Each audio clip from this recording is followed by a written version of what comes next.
Welcome back to the David Pakman Show.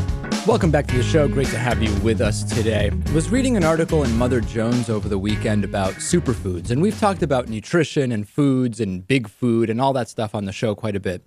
And this article was different in that it was really talking about something else, which is forget about GMOs and forget about processed foods and all the stuff we know is bad for you. Let's examine whether the superfood claims that exist among foodies and people interested in eating right are really legitimate claims or whether they need further analysis. Now, in the food industry in general, food spending is pretty flat. In other words, it rises with population growth, but if people become more wealthy, they don't buy more food. They just are more selective in what they buy. They may buy more expensive foods, or they may choose to buy only organic, etc. So one way that the food industry responds to this is they come out with these new and improved products all the time. So the idea is get people to buy more expensive products, the products that we produce as opposed to others. And one big trend in this has been the so-called superfoods like acai berries, goji berries, quinoa, chia seeds, all that type of stuff.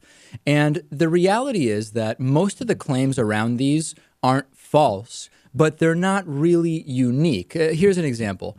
Acai berries, right? The claims about acai berries are true. They have a bunch of phytochemicals. They have a lot of antioxidants. They could potentially prevent brain deterioration or cancer. But the reality is that blueberries, for example, have a lot of the same properties, but blueberries aren't really in or hip right now. Although for a while, blueberries were. Larry King talked about eating blueberries. I remember a big special on nutrition and this whole thing. And the reality is that the things being said about these superfoods aren't false, but they're just not that different than from a lot of other foods. And, quinoa is another good example. It's true. Quinoa delivers a complete protein, all of the amino acids that you can get in one complete package.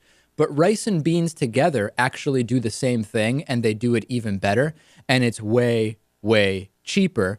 And then we have to look at the impact that, for example, that quinoa farming has had on where it's native. We have to look at the acai berries and goji berries. We really have to consider that. And where I get to on this is the same every single time, which is there is no magic bullet. More and more, what we seem to know, what we seem to learn is a well-balanced diet of real food is what's best. It's not about following individual trends. It's just about avoiding processed food and having a balanced diet. And that really seems to be what makes the most sense.